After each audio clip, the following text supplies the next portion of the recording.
नमस्कार दोस्तों, आपका स्वागत है हमारे यूट्यूब चैनल डियर ईएमएन सर में।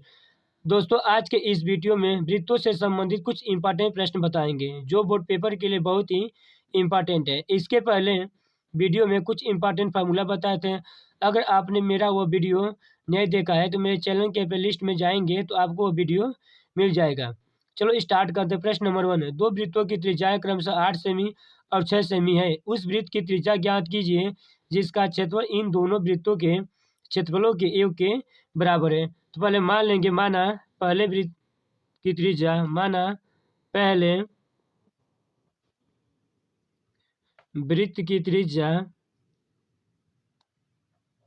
R1 बराबर हो जाएगा 8 सेमी। यहाँ पर दो त्रिज्याएं दी है तो इसको R1 मान लेंगे, इसको R2 मान लेंगे। तथा दूसरे वृत्त की त्रिज्या है, दूसरे वृत्त की त्रिज्या, तो दूसरे वृत्त की त्रिज्या आपका हो जाएगा R2 बराबर दिया कितना, 6 सेमी।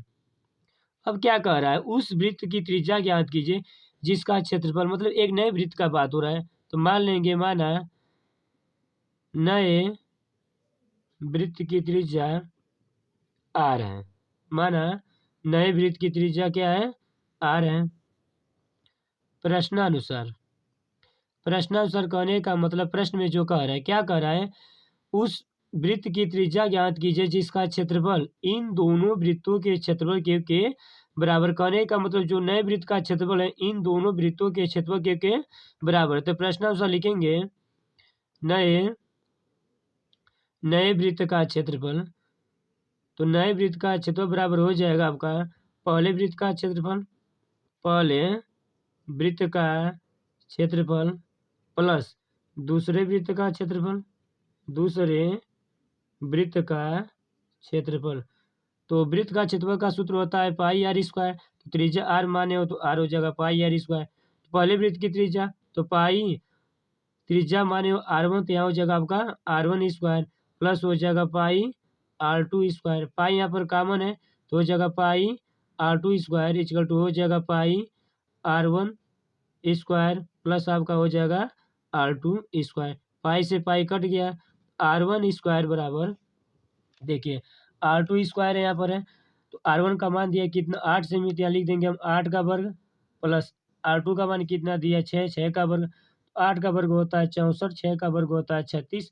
इसको आप ऐड करेंगे तो कितना आएगा, 100 आएगा। तो R स्क्वायर बराबर कितना आ गया, 100। तो R बराबर हो जाएगा √100 और 100 का वर्गमूल कितना होता है, 10। तो लिखेंगे अतः वृत्त की त्रिज्या कितना आ गया आपका, 10 सेमी। ये आपका आंसर है। प्रश्न नंबर 2, किसी कार के प्रत्येक पहिए का व्यास 80 सेमी है। यदि यह कार 66 किलोमीटर प्रति घंटा की चाल से चल रही है तो 10 मिनट में प्रत्येक पहिया कितना चक्कर लगाता है। तो दिया है कार के प्रत्येक पहिए का व्यास, या दिया है कार के प्रत्येक पहिए का व्यास, कार के प्रत्येक पहिए का व्यास कितना दिया है, 80 सेमी दिया है। तो हम क्या करेंगे, त्रिज्या निकाल लेंगे। तो यह त्रिज्या हो जाएगा आपका त्रिज्या R। तो त्रिज्या क्या होता है, व्यास का आधा होता है। तो व्यास कितना 80, तो इसका आधा 2 से भाग कर देंगे, कितनी बार में जाएगा, 40 बार में। तो त्रिज्या कितना आ गया, हमें प्राप्त हो गया 40 सेमी। तो एक चक्कर पूछा है तो यहाँ लिखेंगे पहिए द्वारा एक चक्कर में चली गई दूरी, एक चक्कर में चली दूरी, अर्थात क्या होगा, जब पहिया एक पूरा चक्कर लगाएगा, दूरी मतलब परिधि, अर्थात परिधि। तो परिधि का सूत्र होता है, बताएं आपको, 2 पाई R। ये हो जाएगा 2 पाई का मान होता है 22/7, यहाँ लिख देंगे 22/7 R। R का मान पता है ऊपर कितना है, 40। गुणा करेंगे तो 22 दूना 44, 22 दूना कितना हो जाएगा 44, और 44 में 4 का गुणा करेंगे, 4 चौक को 16, 6 4 चौक 16 1 17, कितना आपका आ गया 176, और एक जीरो तो यहाँ जीरो लगा देंगे, बटा कितना हो जाएगा 7। ये सेमी आ गया। अब रहने देंगे। फिर इसके बाद क्या दिया है, कार की चाल दिया है। यह कार 66 किलोमीटर प्रति घंटा की चाल से, मतलब कार की चाल दिया है, तो यहाँ लिखेंगे कार की चाल। तो कार की चाल कितना दिया है, 66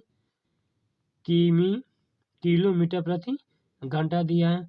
अब देखो यहाँ किलोमीटर है और यहाँ घंटा है, तो किलोमीटर को भी हम लोग क्या करेंगे, सेमी में बदलेंगे। किस में बदलेंगे, सेमी में। तो हम जानते हैं 1 किलोमीटर, 1 किलोमीटर बराबर होता है 1000 मीटर। कितना होता है, 1000 मीटर। और 1 मीटर में कितना सेंटीमीटर होता है, 100 सेंटीमीटर। कितना होता है, 100 सेंटीमीटर होता है।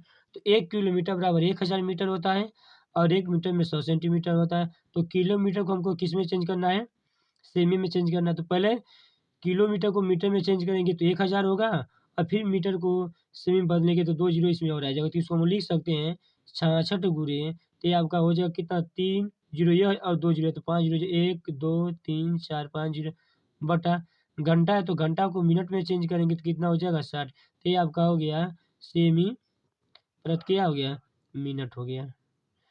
1 जीरो से 1 जीरो कट गया, 6 से आप काटेंगे तो 11 बार में कटेगा, तो आपका हो जाएगा 11, कितना जीरो बच गया, 1 2 3 4, 4 जीरो बच गया। तो ये आपका क्या आ गया, सेमी प्रति मिनट आ गया। ये तो पहिए द्वारा दिया चाल, लिखेंगे कार के द्वारा 1 मिनट में, 1 मिनट में तय की गई दूरी, तय की गई दूरी, दूरी कितना आ गया हमें, इतना प्राप्त हो गया। 10 मिनट में निकालना है, क्योंकि ऊपर प्रश्न में दिया है 10 मिनट में। 10 मिनट में प्रत्येक पहिया कितना चक्कर लगाता है, 10 मिनट में प्रत्येक पहिया कितना चक्कर लगाता है। ये तो 1 मिनट प्राप्त हो गया, तो लिखेंगे कार के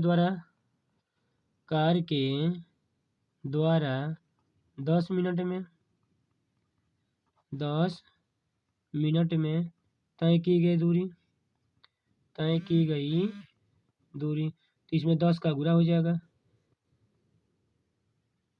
गुणे आपका 10 हो जाएगा। तो गुणा करेंगे तो हमें इतना प्राप्त हो जाएगा, 1 2 3 4 5 जीरो प्राप्त हो गया। ये आपका हो गया सेमी। तो चक्रों की संख्या पूछा, यहाँ लिखेंगे चक्रों की संख्या, चक्रों की संख्या। तो चक्रों की संख्या बराबर हो जाएगा आपका 10 मिनट में तय की गई दूरी इतना प्राप्त हुआ है, तो इसको लिख देंगे 2 3 4 5 बटा पहिए द्वारा तय की गई दूरी कितना पता है, 1760 बटा कितना है 7। ये 7 आपका ऊपर चला जाएगा, तो 11 1 2 3 4 5 गुणे 7 आपका ऊपर जाएगा, ये हो जाएगा 1760। 1 जीरो से 1 जीरो कट जाएगा, 1 जीरो से 7 से इसे आप भाग करेंगे तो 7 का इसमें 11 में गुणा कर लीजिए। 7 का 11 में गुणा करेंगे तो आपका कितना आ जाएगा, 11 सतह 77। 1 2 3 4 बटा कितना आ गया, 176। इसको आप क्या करें, पहले 11 से काट दीजिए। जब आप 11 से काटेंगे, एक कितना 176, 11 से काटेंगे तो 11 एक कम 11 बचा 6, तो कितने बार में 11 छः के 66, इसको आप 11 से काटेंगे तो 11 सतह 77 हो जाएगा। 11 सतह कितना होगा, 77। तो कितना जीरो, 4 जीरो आ जाएगा आपका, 3 4। अब इसमें क्या करना है आपको, 16 से भाग करना, किस क्या करना है, 16 से भाग करना। जब आप 16 से भाग करेंगे, तो जब 16 से आप भाग करेंगे तो ये आपका कटेगा 4 3 7 5 बार में कटेगा, तो आ गया 4 3 7 क्या हो गया 5। ये आपका आंसर है। प्रश्न नंबर 3, एक वृत्ताकार खेत पर 24 रुपये प्रति मीटर की दर से तार लगाने का व्यय 5280 रुपये है। इस खेत की 0.50 रुपये प्रति वर्ग मीटर की दर से जुताई कराई जानी है। खेत की जुताई कराने का व्यय ज्ञात कीजिए। खेत की जुताई कराने का मतलब खेत का ऐसा वृत्ताकार है, तो यहाँ पर दिया है कुल व्यय, कुल व्यय दे दिया है, कुल व्यय। तो कुल व्यय आपका दिया है 5280 रुपये दिया है। दर दे दिया है, व्यय की दर, जो व्यय की दर है, तो दर आपका दे दिया कितना, व्यय की दर दिया है 24 रुपये प्रति मीटर दिया है। तो हम क्या करेंगे, तार निकालेंगे, तार की लंबाई तार की लंबाई। तो तार की लंबाई कैसे निकलेगा? कुल व्यय में दर से भाग कर देंगे। क्या लिखेंगे? कुल व्यय बटा दिया है दर। तो कुल व्यय आपका कितना है? 5280 बटा दर कितना है? 24। 24 से आप भाग करेंगे तो कितने बार में कटेगा? 220 बार में कटेगा। आप 24 से जब इसमें भाग करेंगे तो कुल व्यय निकला किसकी निकले? तार की लंबाई। और तार कैसा है? जो आपका खेत है वृत्ताकार है, क्या हो जाएगा? जो तार की लंबाई है वो आपका हो जाएगा खेत की परिध। क्या लिखेंगे हम लोग? खेत की परिध, यानी तार की लंबाई बराबर खेत की परिध हो जाएगी। तो खेत की परिध का सूत्र आपका क्या होता है बताए हैं? 2 पाई आर। 2 पाई आर होता है। तो हमें प्राप्त है खेत की परिध कितना पता है? 220। यहाँ से हम आर का मान निकालेंगे तो आर बराबर हो जाएगा 220 बटा 2 पाई। इधर आएगा तो आपका बटा हो जाएगा। तो ये हो जाएगा 220 बटा 2, पाई का मान होता है 22/7। ये 7 ऊपर चला जाएगा तो 220 गुणे 7 बटा कितना आ जाएगा? 2 गुणे 22 हो जाएगा। तो इसको आप काटेंगे तो 22 से कम 22 10 बार, इसको काटेंगे तो 5 बार में, तो 5 सते 35। आर बराबर कितना प्राप्त हमें हो गया? 35। तो आर बराबर हो गया 35 मीटर। तो हमें आर का प्राप्त हो गया। आर का मान त्रिज्या निकल गया। तो हम लोग क्या करेंगे? अब खेत का क्षेत्रफल निकालेंगे। तो लिखेंगे खेत का क्षेत्रफल। तो खेत का क्षेत्रफल का सूत्र क्या होता है? खेत कैसा है? वृत्ताकार है। तो वृत्त का क्षेत्रफल का सूत्र आपको हम बताएं क्या होता है? पाई आर स्क्वायर। तो पाई का मान दिया ऊपर लेने के लिए 22/7। क्या लिखेंगे हम लोग? पाई का मान 22/7। आर का मान कितना है? 35। ए आर पे 2 है इसलिए 35 गुणे 35 2 बार लिख देंगे। तो 7 पचे 35, 22 पचे 110 होता है। 22 पचे 110 और 110 में हम लोग क्या करेंगे? 35 का गुणा करेंगे। देखिए 110 में 35 का आप गुणा करेंगे तो 0 5 1 0 3 1 कम 3 3 1 कम 3, इसको ऐड करेंगे 0 5 4 3, कितना आ गया? 3450 वर्ग मीटर। देखिए यहाँ पर क्या कहा है? खेत की जुताई। तो आप देखिए इस खेत की 0.50 वर्ग मीटर की दर से जुताई कराई जाती है। जुताई कराई जाती है। तो यहाँ लिखेंगे हम लोग खेत की जुताई कराने का कुल व्यय। कराने का कुल व्यय तो हमें कितना प्राप्त है? 3450 गुणे जो आपका व्यय दिया है कितना दिया है? 0.50 दिया है। तो ये आपका हो जाएगा इसमें 0.50 का गुणा करेंगे तो 5 का इसमें क्या 0.50 का गुणा करेंगे तो आएगा 1925 रुपये। गुणा आप कर लीजिएगा। ये आपका आंसर है। प्रश्न नंबर 4, उस वृत्त का व्यास ज्ञात कीजिए जिसका क्षेत्रफल 20 सेमी और 48 सेमी व्यास वाले दो वृत्तों के क्षेत्रफल एक के बराबर है। देखिए इस प्रश्न में आप कंफ्यूजन मत हो जाइएगा कि ये क्षेत्रफल दिया है। ये क्षेत्रफल नहीं दिया है। ये आपका क्या कह रहा है? उस वृत्त का व्यास ज्ञात कीजिए जिसका क्षेत्रफल 20 सेमी और 48 सेमी व्यास वाले दो वृत्तों के क्षेत्रफल के योग के बराबर है। यहाँ पर दो वृत्त है जिसका व्यास, पहले वृत्त का व्यास दिया है 20 सेमी और दूसरे वृत्त का व्यास कितना दिया है? 48 सेमी दिया। तो सबसे पहले हम पहले वृत्त का त्रिज्या निकालेंगे, फिर दूसरे वृत्त का त्रिज्या निकालेंगे। उसके बाद इन दोनों वृत्तों के क्षेत्रफल का ये एक नए वृत्त के क्षेत्रफल के योग के बराबर। तो यहाँ दिया है पहले वृत्त का व्यास, पहले वृत्त का व्यास दे दिया है। तो पहले वृत्त का व्यास कितना दिया है? यहाँ पर 20 सेमी दिया है। तो पहले हम त्रिज्या निकाल लेंगे। तो मान लेंगे माना पहले वृत्त की त्रिज्या, पहले वृत्त की त्रिज्या। तो पहले वृत्त की त्रिज्या आपका हो जाएगा R1 बराबर हो जाएगा 20/2 तो बराबर हो जाएगा 10 सेमी। दूसरे वृत्त का व्यास दिया है, दूसरे वृत्त का व्यास। तो दूसरे वृत्त का व्यास कितना दिया है? यहाँ पर 48 सेमी दिया है। तो त्रिज्या निकालेंगे। यहाँ भी मान लेंगे माना दूसरे वृत्त की त्रिज्या, दूसरे वृत्त की त्रिज्या। तो त्रिज्या आप जानते हैं व्यास का आधा होता है। तो दूसरे वृत्त की त्रिज्या तो R2 कर लेंगे। R2 बराबर 48/2 बराबर आपका कितना हो जाएगा? 24 सेमी। 2 से काटेंगे तो 24 बार में। अब एक नए वृत्त का बात हो रहा है, तो मान लेंगे माना नए वृत्त की त्रिज्या r है। नए वृत्त की त्रिज्या मान लेंगे माना नए वृत्त की त्रिज्या क्या है, r है। नए वृत्त की त्रिज्या r है। क्या लिखेंगे प्रश्नानुसार। तो प्रश्नानुसार कह रहा है इन दोनों वृत्तों का क्षेत्रफल एक नए वृत्त के क्षेत्रफल के बराबर है। तो क्या लिखेंगे नए वृत्त का क्षेत्रफल। तो नए वृत्त का क्षेत्रफल बराबर हो जाएगा पहले वृत्त का क्षेत्रफल प्लस दूसरे वृत्त का क्षेत्रफल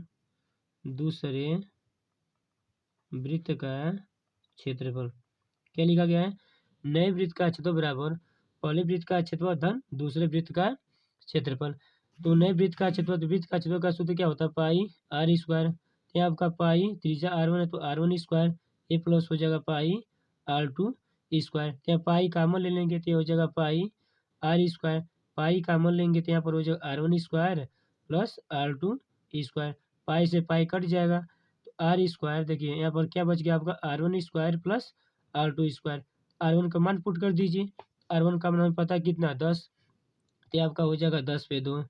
r2 का मान कितना है 24, तो 24 का वर्ग, तो 10 का वर्ग आपका हो जाएगा 100 और 24 का वर्ग कितना होता है 576।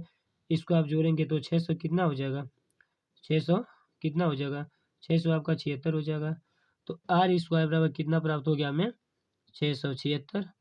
तो r बराबर आपका हो जाएगा अंडर 676, और 676 किसका वर्गमूल होता है, ये आपका वर्गमूल होता है किसका 26 का।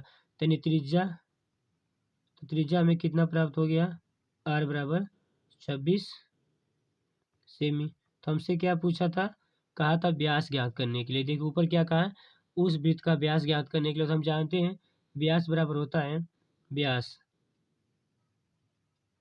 तो व्यास बराबर सूत्र हो जाएगा 2r, यानी 2 गुणे त्रिज्या कितना है 26, तो 26 गुणा कितना हो जाएगा 52 हो जाएगा, 52 सेमी। ये आपका आंसर है। दोस्तों आपको मेरा वीडियो कैसा लगा नीचे कमेंट करके बताइए। अगर अभी तक आपने मेरे चैनल को सब्सक्राइब नहीं किया है तो मेरे चैनल को सब्सक्राइब और लाइक करना ना भूलें। मिलते हैं अगले वीडियो में।